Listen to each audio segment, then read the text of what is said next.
নমস্কার, জয়শ্রী গণেশ। আপনাদের প্রত্যেককে জানাই স্বাগতম আজকের বিশেষ পর্বের অনুষ্ঠানে। আজকে মূলত আমরা যে রাশিটিকে নিয়ে আলোচনা করব সেটি নিশ্চিতভাবেই তুলা রাশি। ২০২৪, ২০২৫ প্রত্যেকটি বছর আমি চেষ্টা করেছি আপনাদেরকে কিছু প্রেডিকশন দেওয়া, যে প্রেডিকশনগুলো আপনার ডেইলি লাইফে উপযোগী হতে পারে। তবে ১৪৩২ বঙ্গাব্দের প্রেডিকশন আজকে আপনি এই ভিডিও থেকে পাবেন। তবে একটা কথা মাথায় রাখবেন, শুধুমাত্র আমরা প্রেডিকশানই দেব এটা নয়, আমরা কিন্তু রেজলিউশন নিয়ে আলোচনা করব যে তুলা রাশি যদি আপনার হয়ে থাকে কোন কোন বিষয়গুলো আপনাকে খেয়াল রাখতে হবে। নতুন বছরের বাংলা নতুন বছরের রেজলিউশন কি কি হবে, কি কিভাবে আপনি ম্যানেজ করবেন, সেই সমস্ত বিষয় আপনাকে কিন্তু বুঝে চলতে হবে।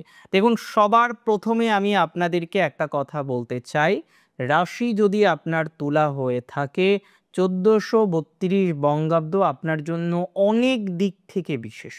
আমি কারণগুলো আপনাদের এক একটা করে বলার চেষ্টা অবশ্যই করব, এবং অবশ্যই কিভাবে পথ চলবেন, কিভাবে পথ চললে একটু বেশি উন্নতি লাভ করতে পারবেন আর একটু বেশি ভালো থাকতে পারবেন, সেই বিষয় নিয়েও কিন্তু আপনাদের আমি পরামর্শ দেব। দেখুন, কার্যত তুলা রাশি কালপুরুষের রাশিচক্রের অত্যন্ত বিশেষ একটি রাশি। কালপুরুষের সপ্তম রাশি হলো তুলা, শুক্র প্রভাবিত, যে কারণে আপনাদের মধ্যে ক্রিয়েটিভিটি, অ্যাক্টিভিটি, নান্দনিকতা ইত্যাদি ইত্যাদি বিষয়গুলো আমরা প্রচুর পরিমাণে লক্ষ্য করতে পারি। তবে তুলা রাশির জাতক জাতিকাদের বর্তমানে কারণে হোক অকারণে হোক বিভিন্ন রকমভাবেই মেন্টাল প্রেশারগুলো কিন্তু আসছে, এবং অনেকের ক্ষেত্রেই আমরা দেখলাম যে ছোটোখাটো বিষয়গুলো সহজে হতে চাইছে না। আজকে যে কাজটি হয়তো এক চান্সে হওয়ার কথা বা হয়তো দুবার পদক্ষেপ নিলে সেটা হয়ে যেতে পারত, সেই ধরনের কাজই করতে গিয়ে আপনাকে একাধিকবার ট্রাই করতে হচ্ছে, একাধিকবার সুযোগ নিতে হচ্ছে। কার্যত আমি মনে করি, রাশি যদি আপনার তুলা হয়ে থাকে, তুলা রাশির ১৪৩২ বঙ্গাব্দ হেলথের রেসপেক্টে কথা বললে অসম্ভব ভালো। আপনাদের বর্তমানে দ্বাদশে কেতু আছেন, এবং কেতুর দ্বাদশে থাকা স্বাস্থ্য শুধু নয়, ব্যয় থেকে শুরু করে বিভিন্ন রকম বিষয়ে নানা রকম গোলযোগ আপনাকে বারবার পেতে হচ্ছে, এবং এই গোলযোগগুলো এতটাই বেশি, কোনো কোনো ক্ষেত্রে আপনার এক্সট্রিম ফাইন্যান্স ডিস্টারবেন্স, খরচ হয়ে যাচ্ছে, কোনো কোনো ক্ষেত্রে এক্সট্রিমলি শত্রু থেকে আপনি সমস্যার মধ্যে পড়ছেন, শত্রু যন্ত্রণা বারবার আপনার জীবনচক্রে আসছে, এবং সমস্ত বিষয়কে যদি আমরা পর্যালোচনা করে বোঝার চেষ্টা করি, দেখার চেষ্টা করি, তাহলে এটি বলতে কোনো দ্বিধা নেই, এটি বলতে কোনো বাধা নেই, প্রেশার কিন্তু প্রচুর পরিমাণেই আছে, প্রচুর পরিমাণে প্রেশার আছে। আমি কার্যত মনে করি কেতুর 11th হাউসে প্রবেশ ১৪৩২ বঙ্গাব্দে আপনার ভালো সময়টাকে আরও ভালো দিকে নিয়ে যাবে। যদিও জ্যৈষ্ঠ মাস থেকে বঙ্গাব্দের শুরু বৈশাখে, কিন্তু বৈশাখেই যে এক্সট্রিমলি পজিটিভিটি পেয়ে যাচ্ছেন, no, not like that. But এতটুকু বার্তা আমি আপনাদের দিতে পারি, এতটুকু ঘটনা আমি আপনাদেরকে জানাতে পারি যে 2025 এপ্রিলের পর বা সিগনিফিকেন্টলি ১৪৩২ বঙ্গাব্দে যে আপনার হেলথ বেটার থাকবে, মেন্টাল হেলথ বেটার থাকবে, এটা শিওর। অনেক শত্রু নিয়ে আপনি জর্জরিত অবস্থার মধ্যে রয়েছেন, শত্রু সমস্যা কিন্তু আপনার কোনো না কোনোভাবে সমাধান হচ্ছে না, তাদের ক্ষেত্রেও কিন্তু কিছুটা পজিটিভিটির জায়গা আমরা এক্সপেক্ট করতে পারছি। দিন শেষে আপনি যে ভালো থাকতে পারবেন, দিন শেষে আপনার যে শত্রু সমস্যাটা অনেকটা রিডিউস করবে, সেটা কিন্তু আমি দায়িত্ব নিয়ে আপনাকে বলছি যে শত্রু সমস্যাটা রিডিউস করবে, শত্রুজনিত বাধা থেকে অনেকটা বেরিয়ে আসতে পারবেন, অনেকটাই নিজস্ব চিত্তে এগিয়ে যেতে পারবেন। তবে দ্বিতীয়বার আমি বলবো, কাউকে সহজে বিশ্বাস করবেন না, কারণ এর আগেও আমরা দেখেছি বন্ধু ভাগ্য থেকে নানা প্রবলেম, এর আগেও আমরা দেখেছি নানা রকম শত্রু রিলেটেড সমস্যা, যে সমস্যাগুলো কোনো না কোনোভাবে আপনার ঠিক হতে চাইছে না, এবং শত্রুতার কারণে লস হওয়া, আর্থিক ক্ষতি হওয়া, বিভিন্ন রকমভাবে ডিস্টারবেন্সের জায়গা আপনার কিন্তু অলরেডি তৈরি হয়ে গিয়েছে। ওয়েল, আপনি যদি আমায় বলেন যে দাদা সত্যিই তাই, এত জটিলতা, এত সমস্যা পারা যাচ্ছে না, আমি কার্যত মনে করি এই ধরনের বিষয়ে অনেকটাই অগ্রগতি, অনেকটাই গতি প্রকৃতি আপনার কিন্তু বৃদ্ধিপ্রাপ্ত হবে, এতটুকু সিওরিটি আমি আপনাকে দিয়ে দিচ্ছি। নিশ্চিন্তে থাকতে পারেন, অসুবিধা কিন্তু হবে না। তবে একটা বিষয় নিয়ে শঙ্কা বা দুশ্চিন্তার জায়গা কিন্তু থেকে যাচ্ছে। আপনি যদি বলেন কি শঙ্কা থাকছে, এত কিছুর পরেও শঙ্কাটা কোথায়? শঙ্কা হচ্ছে তুলা রাশির জাতক জাতিকাদের চাকরি নিয়ে। দেখুন, নতুন বছরের রেজলিউশনে আপনাকে ফার্স্ট রাখতে হবে বন্ধু থেকে সাবধানতা।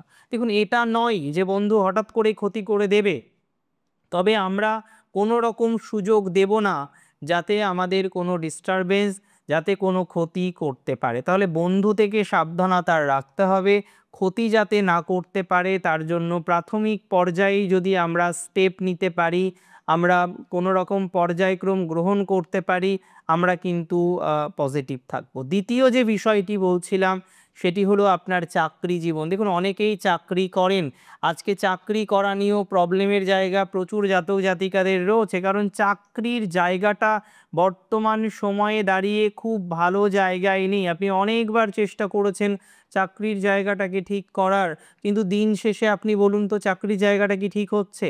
বসের সমস্যা, কনস্পিরেসি, বিভিন্ন রকম পলিটিক্স, এর শিকার আপনাকে হতে হচ্ছে না? That's very true. বারবার আপনার চাকরি রিলেটেড সমস্যা তৈরি হচ্ছে, দ্যাটস ভেরি ট্রু। বারবার আপনার চাকরি সংক্রান্ত বিষয়ে একটা ডিস্টারবেন্সের জায়গা তৈরি হয়ে যাচ্ছে। আর আমি মনে করি যারা বর্তমানে প্রাইভেট সেক্টরে আছেন, চাকরি পরিবর্তন করার একটা চেষ্টা বা প্রচেষ্টা করতে পারেন। দিন শেষে আপনার সেই পরিবর্তন করাটা অনেকটাই সফল হতে পারে। আমার মনে হয় সেটা হবে, এবং স্যাটার্ন কিন্তু 6th হাউসে আছে। তো 6th হাউসে স্যাটার্ন তার বেস্ট ফলাফল দেয়। তো যারা ভাবছেন চাকরি পরিবর্তন করবেন, নতুন কর্মের জন্য চেষ্টা করবেন, অনেকেই ক্যাম্পাসিংয়ে বসছেন রাইট নাও, কিন্তু প্রবলেম হচ্ছে ক্যাম্পাসিংয়ে বসার পরেও আপনার কিন্তু কর্মজীবনের জায়গাটা ঠিকঠাক জায়গায় আসছে না। আপনি যেখানে ভেবেছিলেন চান্স পেয়ে যাবেন, সেখানে কিন্তু চান্স পাচ্ছেন না, সেখানেও নানা রকমের প্রতিবন্ধকতা আপনার তৈরি হয়ে যাচ্ছে। আমি মনে করি যাদের এই চান্স নিয়ে প্রবলেম, চাকরি নিয়ে হিউজ সমস্যার জায়গা তৈরি হয়ে যাচ্ছে, বিভিন্ন রকমভাবে ডিস্টারবেন্স চাকরি রিলেটেড বিষয়ে আপনার তৈরি হচ্ছে, তারা চাকরি পরিবর্তন করার পরিকল্পনা করুন। ঈশ্বরের অসীম কৃপাতে আপনি চাকরি পরিবর্তন করতে সমর্থ হবেন, এবং এন্ড অফ দ্য ডে গিয়ে আমি যতদূর মনে করি চাকরি কিন্তু পেয়ে যাবেন। তবে সমস্যা হচ্ছে তাদের যারা বর্তমানে যুক্ত আছেন চাকরিতে, কিন্তু যাদের কোনো কারণে ডিমোশন হয়েছে, এবং সেটি নিয়ে আপনারা তো খুব চিন্তায় আছেন যে ডিমোশন হলে এবার কি করতে পারি, এবার কিভাবে আপলিকমেন্ট করা যেতে পারে। দেখুন, ডিমোশন হলেও আমি বলবো একটু ধৈর্য রাখতে, কারণ একটু যদি ধৈর্য শক্তি আপনি রাখতে পারেন, আপনার আপলিকমেন্ট কিন্তু 100% হবে। আমি মনে করি তুলা রাশির জাতক জাতিকাদের আপলিকমেন্টের জায়গা আছে। দ্বিতীয় রেজলিউশনে রাখতে হবে ধৈর্য। অসম্ভব ধৈর্য শক্তি বৃদ্ধিপ্রাপ্ত করতে হবে আপনাকে। যত বেশি ধৈর্য শক্তি আপনি রাখতে পারবেন, ডেভেলপমেন্টের মাত্রাটা ততটাই বৃদ্ধিপ্রাপ্ত হবে। তবে রিলেশনশিপ নিয়ে কিন্তু তুলার সমস্যা আছে।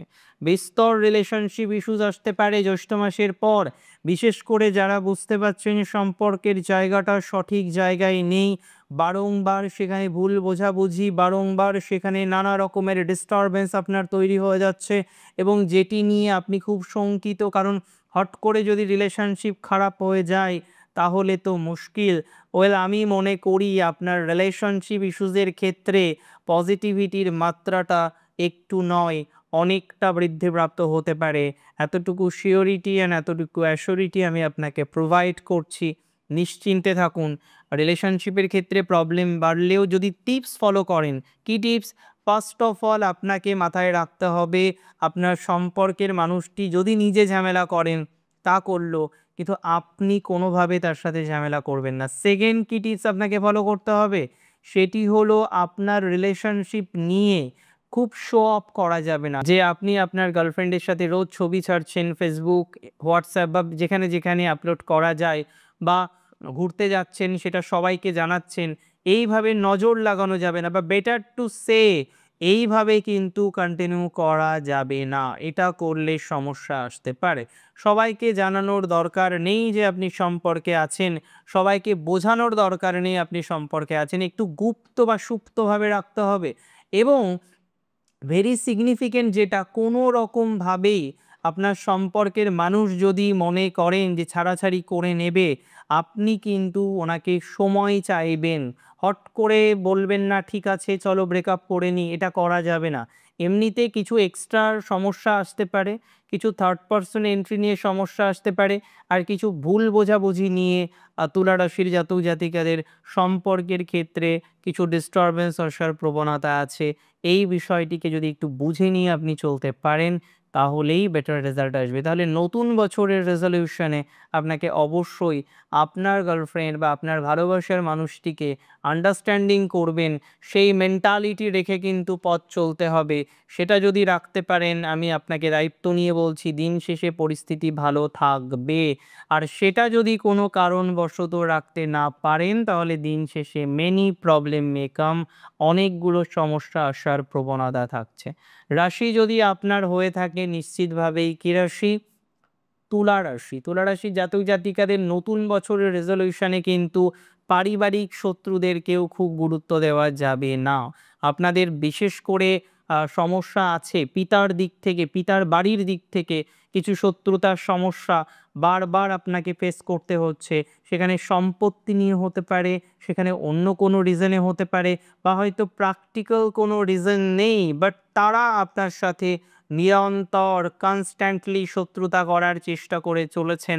যদিও প্রকৃতিগতভাবে খুব স্ট্রং ভাইবস কিন্তু নেই যে শত্রুতা করার, তারপরেও তারা কিন্তু কনস্ট্যান্টলি আপনাকে ক্ষতি করার চেষ্টা করেছে। সো এটা একটু বুঝে শুনে চলতে হবে। আমি তুলাকেও পরামর্শ দেব, যদি জন্মস্থান থেকে একটু দূরে থাকা যায় সেটা তুলার জন্য ভালো। একটু দূরে বলতে আলাদা শহরে, আলাদা রাজ্যে। তুলার অনেক জাতক জাতিকারা রয়েছেন জানেন তো, যারা বাইরে থাকেন, মুম্বাইয়ে আছেন কেউ, কেউ হায়দ্রাবাদ রয়েছেন, সোনার উপর কাজ করেন, and there are so many profession, তারা এঙ্গেজড রয়েছেন। আমি একটা কথা খুব স্পেসিফিকভাবে আপনাকে বলতে চাই, যদি রাশি আপনার তুলা হয়ে থাকে, তুলা রাশির জাতক জাতিকাদের একটু ম্যানেজ করে যদি পথ চলা যেতে পারে, সেটা অনেকটা বেটার ফলাফল আপনাদেরকে প্রোভাইড করবে, এতটুকু সিওরিটি আমি আপনাকে দিচ্ছি। সো চিন্তা বিশেষ কিছু করার দরকার নেই, তবে ল লিটিগেশন রিলেটেড বিষয়ে যদি আউটসাইড সেটেলমেন্ট করা যায় সেটা অনেক বেটার হবে। তুলার অনেক সিনিয়র সিটিজেন আছেন যারা কিন্তু খুব চিন্তিত। দেখুন, সিনিয়র সিটিজেন মানেই কি শুধুমাত্র স্বাস্থ্য নিয়ে চিন্তায় থাকতে হবে? No, that's not true. অনেক আলাদা রিজন রয়েছে যে কারণে অনেকে চিন্তিত রয়েছেন, যে কারণে অনেকে দুর্ভাবিত রয়েছেন। দেখুন, আমি কার্যত বিশ্বাস করি বর্তমানে তুলা রাশির জাতক জাতিকাদের যে স্বাস্থ্য নিয়ে চিন্তা, বা সিনিয়র সিটিজেনদের শুধু স্বাস্থ্য নিয়ে নয়, তাদের আর্নিং নিয়েও চিন্তা আছে। কারণ 60-র পরেও অনেকে চাকরি করেন, মনে রাখবেন 60-র পরেও অনেকে কিন্তু কর্মজীবনে যুক্ত থাকার চেষ্টা করেন, আর এটা আমরা তুলা রাশির জাতক জাতিকাদের মধ্যে প্রায়শই লক্ষ্য করতে পারি। দেখুন, নতুন বছরের রেজলিউশনে আপনাকে অ্যাড করতে হবে, আপনার এজ যতটাই হোক না কেন, আপনি যে ধীরে ধীরে উন্নতি করতে পারবেন, আপনি যে কর্মজীবন আবার শুরু করতে পারেন, বেশি বয়সে এসেও যে আপনি কিছু না কিছু করতে পারেন, সেই বিশ্বাস আপনার মনের মধ্যে রেখে নতুন কিছু শুরু করুন। আমার মনে হয় সেটা আপনাদেরকে বেটার ফলাফল দেবে, সেটা আপনাদের ধনাত্মক ফলাফল দেবে। সো চিন্তা কম করে এগোনোর চেষ্টা করুন। আশা রাখি গ্রোথ হবে, আশা রাখি অপরচুনিটিসের মাত্রাটা অনেকটাই বৃদ্ধিপ্রাপ্ত হবে। চিন্তা কম করে এগোন, আমি বিশ্বাস করি সেটা আপনাকে অনেকটা হেল্প করবে গ্রো করার জন্য। সেই চেষ্টাটুকু অন্ততপক্ষে আপনার করা উচিত। সো চিন্তা কম করে এগোন, পরিস্থিতি দেখা যাক কতটা বেটার দিকে যায়।